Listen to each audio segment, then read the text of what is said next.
Hello again, Struckweb. September is almost here and so are the tons of games releasing in that month.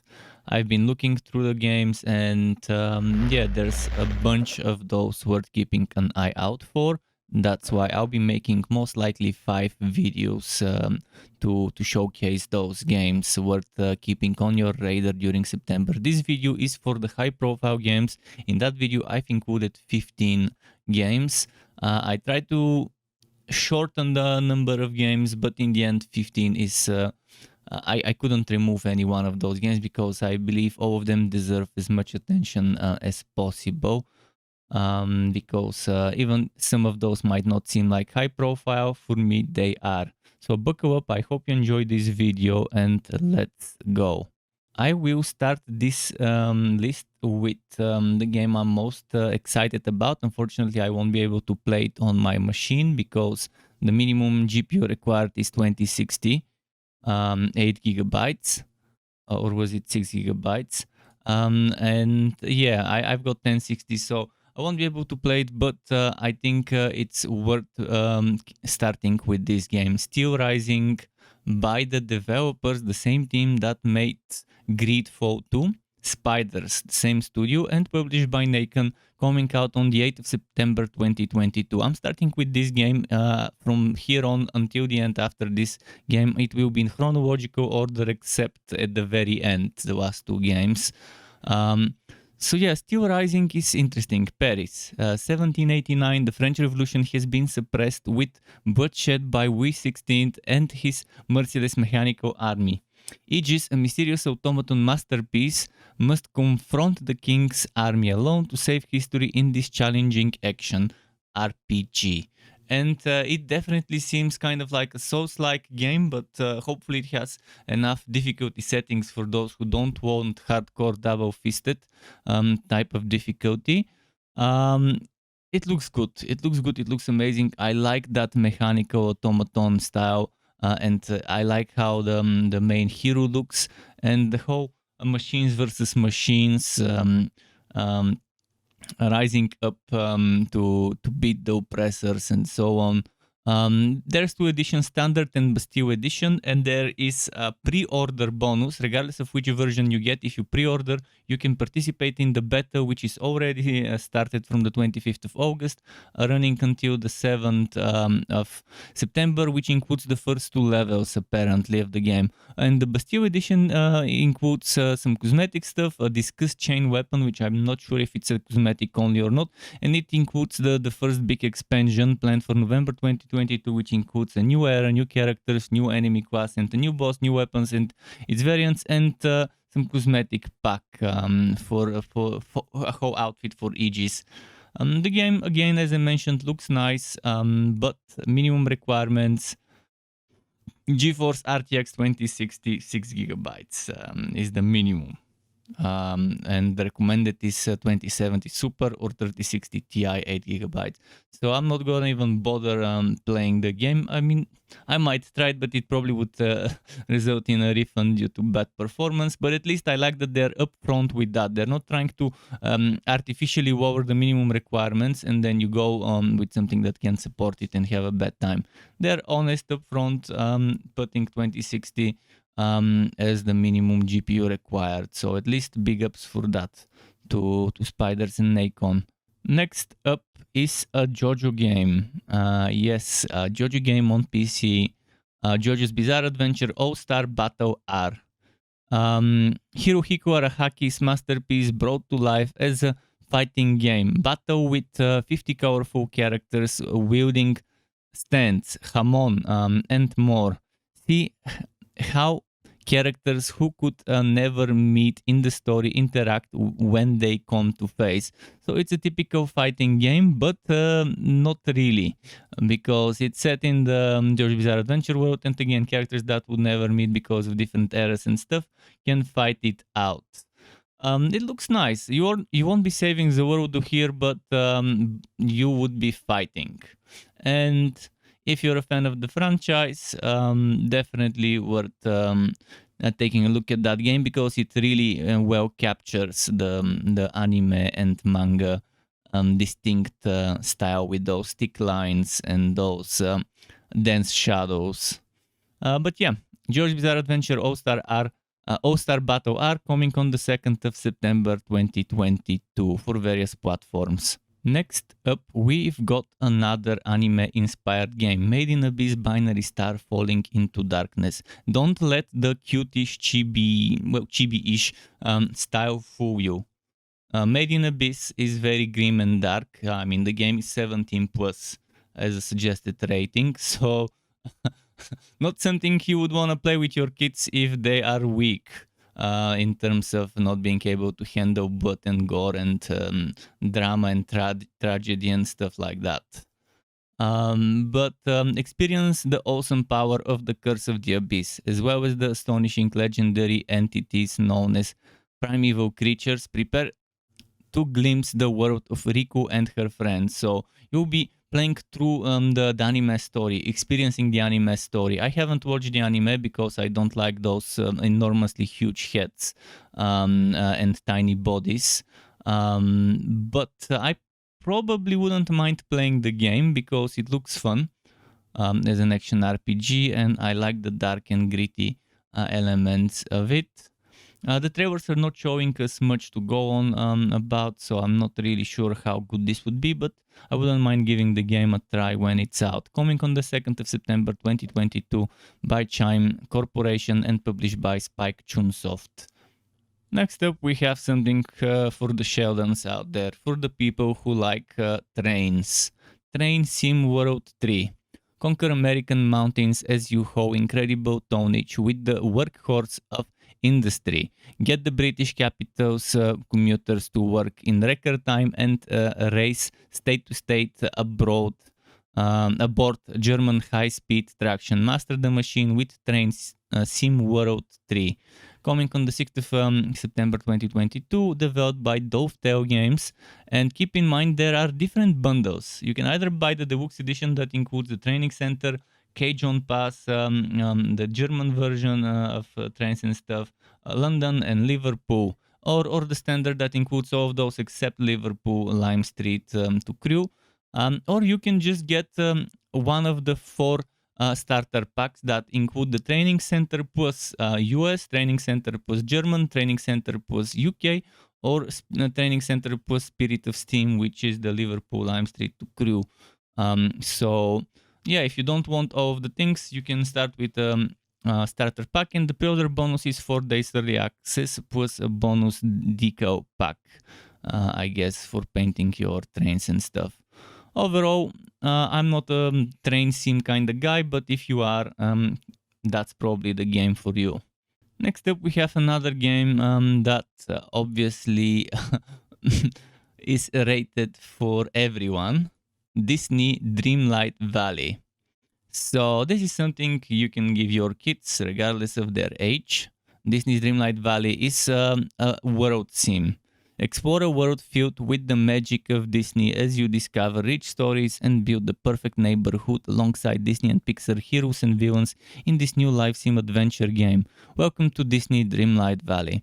Developed by GameLoft and published by them, releasing on the 6th of September 2022 as an early access game, and you can also try and play the demo on Steam. It's releasing on multiple platforms, so keep that in mind.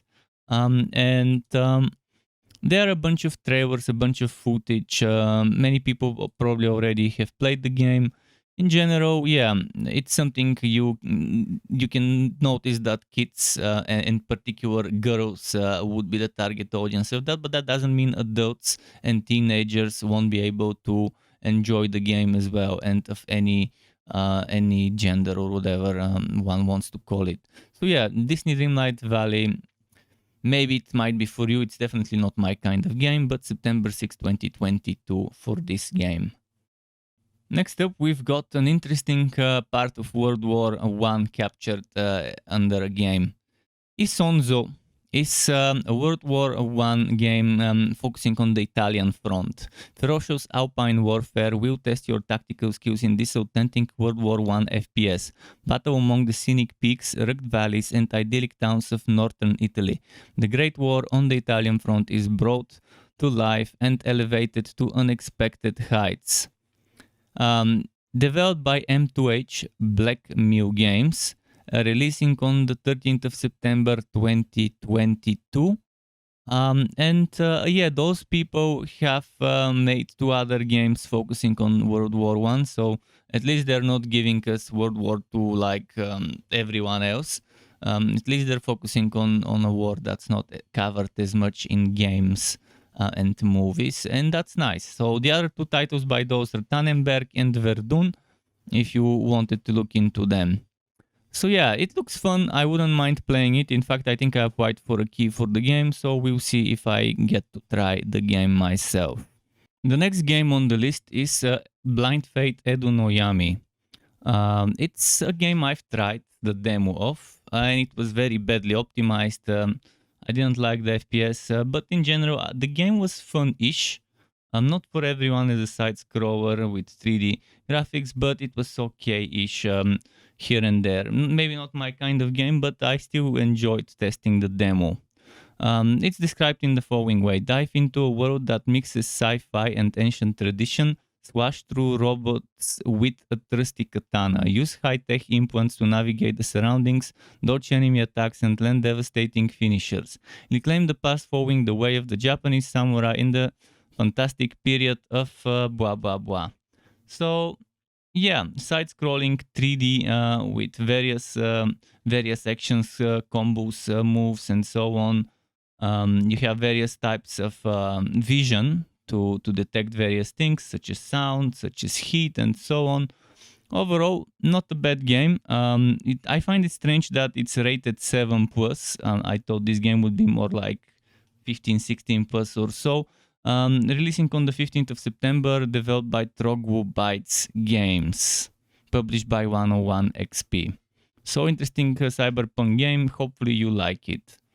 The next game on the list is Stone's Keeper. It's a very fun game. I've tried the pro-walk of this game.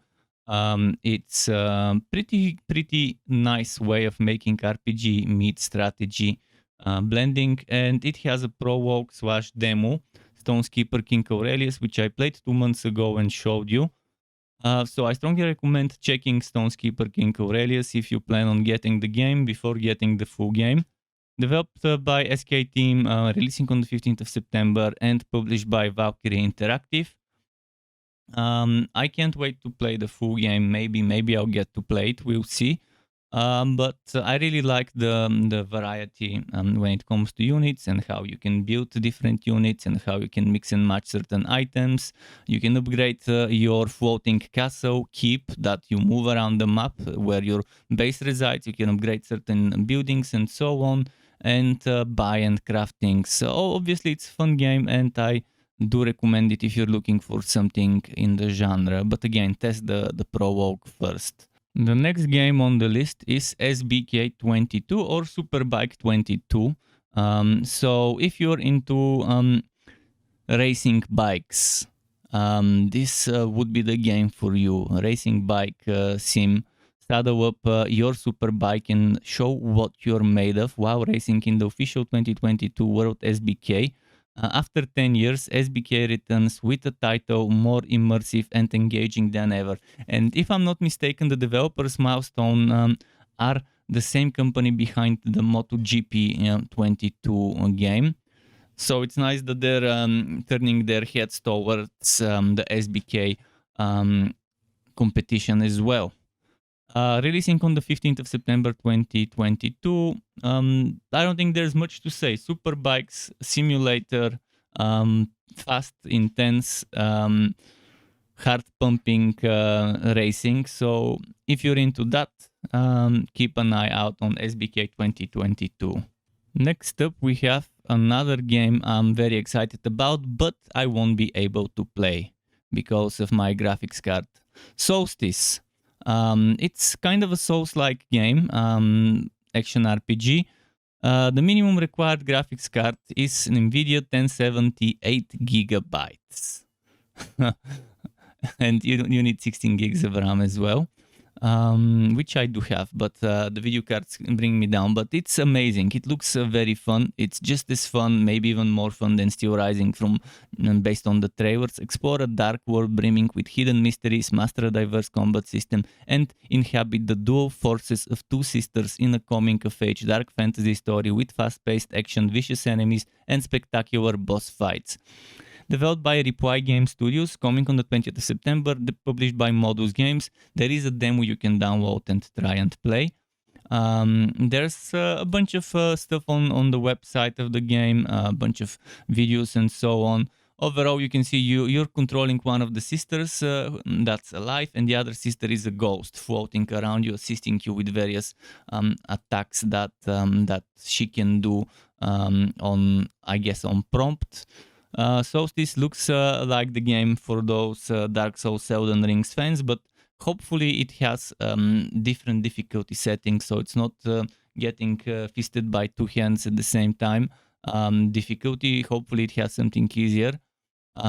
So keep an eye out on it. I personally love action RPGs. I'm not much of a fan of the usual difficulty that comes with Souls-like games. Hopefully this one doesn't disappoint in this regard, but again, I'm not gonna be able to play it reasonably. Even if I do try it, I'm not gonna be able to handle the FPS drops. Next up, we have a game that brings me back to the past, Chaos on Wheels. It's a game that makes me reminisce about the Carmageddon good old times. Chaos on Wheels is, as you probably might have guessed when I said Carmageddon, you're fighting in vehicles. You can smash people with various things like spikes and other things attached to your vehicle. You have rocket launchers on top, machine guns, and so on.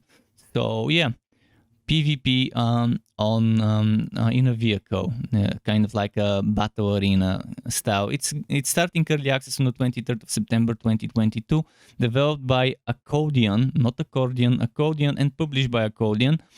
Take a wheel of a heavily armored car of your choice and drive yourself to victory while shooting and destroying enemy cars, turrets, and hazards in this chaotic multiplayer vehicular combat experience.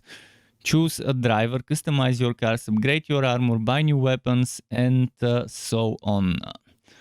Definitely looks like a game I wouldn't mind trying. Thankfully, this one doesn't have unreasonable requirements for the GPU, so I can definitely handle this one. And yeah, I recommend it to anyone who likes vehicular fighting. Next up, we have another game inspired by children's movies and stuff. DreamWorks Dragons Legends of the Nine Realms. Unleash your inner dragon and fly beyond the hidden world on a fiery adventure to rescue Thunder's family and save the Dragon Kingdoms. The recommended age is 7+. Which means, okay, it's not for everyone, but definitely kids, even those that are not teenagers, can still play it. Developed by A Heart Full of Games, one word, A Heart Full of Games, published by Outright Games. So yes, you become a dragon. Be a dragon is the motto of this game. Build your character, feel the wind against your scales as you soar and drive through unexplored realms. Use your speed, tail, and claws to defeat the worthy foes and gigantic dragon bosses that stand in your way. You can unlock new heroes, level up Thunder and his friends to become the ultimate dragon heroes by choosing new unlockable skills and powers. So yeah, there's you can play as Plowhorn, Woo and Wei and Feathers, switching between dragons at will. It seems like a fun game that you can give your kids to play and even enjoy it yourself. Pretty fun, and I like how they've captured that whole DreamWorks Dragons aesthetic visually. Next up is the game that one of the games that I'm very excited about from Gamescom, Moonbreaker. Is a turn-based strategy tabletop tactics game designed to be a true digital miniatures experience set in an expansive sci-fi universe crafted by Brandon Sanderson. Direct captain and crew to determine the fate of the Reachers in gripping ever-changing competition. When they mention miniatures, what it means, that's exactly what you might think. You have those miniatures that you can paint, like D&D and so on, tabletop miniatures, and this game has such a system, which is probably very therapeutic to go and paint your own miniatures the way you want. And there's a bunch of different heroes and characters with different abilities and mechanics and behavior that you can use to make your team. And yeah, of course, you evolve your skills and so on. And it's starting early access on the 30th of September 2022. In other places, it says 29th. So I'm not sure if it's going to be 29th or 30th. Maybe they mean 29th in Asia Oceanic and 30th in Europe and US. We'll see. Published by Krafton Inc. and developed by Unknown Worlds Entertainment, which are pretty known regardless of the name. They're pretty known for games like Subnautica, Natural Selection, and other similar titles, but those are the two most popular ones from them. So yeah, Moonbreaker, I'm really excited about. I hope I get to play it. I applied for a key on Keymailer, and I think the miniature painting system is the thing that's gonna make this game even a bigger hit than it might be just from the gameplay alone.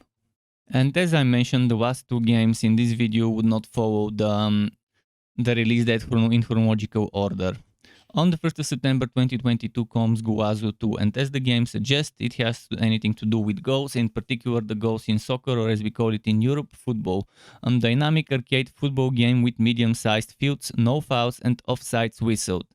Add street gameplay to this mix to have just pure fun and action. So yeah, you have smaller teams, not teams of 11, it's more like street football, smaller doors, as we call them, or pitches or whatever. In general, the whole field is smaller and more intense action, I guess. There's like 70 teams, 58 national teams, 10 international stadiums, 6 fields, Street World Tour, 12 street teams, International Cup, World League, European Cup, and so on. Guazu 2, 4th of September 2022 by Purple Tree SRL. The last game on this list is something I've told you about some time ago, Crimson Tactics, The Rise of the White Banner. Brings you an epic adventure in the form of a turn-based tactical RPG set in a medieval high fantasy world. Witness a massive political disruption through the lives of different characters and fight for the fate of Wendell. The release date is September 2022, but it doesn't say which September, and I think it got pushed back. I think it was supposed to be July or something around that. It was supposed to be quarter 2 2022. And yeah, early access game, so it's not going to be fully complete and bug-free when it comes out in September. We'll see if it really will come out in September, whether it will need to be delayed again. In general, it looks fun, it looks nice, and I would love to play it when it's out. To get notified when I upload more content like this one or other builds and guides for Wooter and not so Wooter games, you can subscribe to my channel and hit that bell button to not miss out on notifications. As well as keep in mind there's something called memberships on YouTube, which lets you be a paying member for my channel to get access to perks such as emotes and badges made by me, as well as the option to get one-on-one tutoring for the very basics of Adobe Photoshop, Premiere and After Effects. And memberships can be cancelled at any time if you no longer want to be a member. Thanks for watching all the way until the end, Struck Web. Keep it cool until next time, and goodbye.